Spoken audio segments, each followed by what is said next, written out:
The other idea is having empathy. And empathy, what I mean by empathy is really important to understand the difference between empathy and sympathy.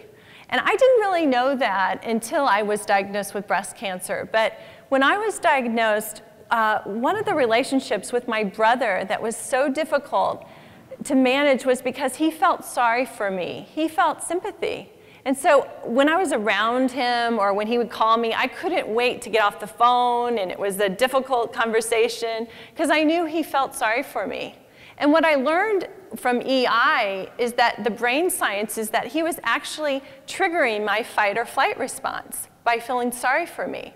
But then when I would go to my radiation treatments, which I went for a couple months, I met these amazing women that were, many of them had lost their hair, were going through worse times than I in breast cancer, and we had an empathy, we had an understanding. We could make jokes, we could talk about how their wigs were really hot, how food tasted really tinny when you're going, I mean, we had our own empathy, our own understanding. So we were able to form a bond and connection together.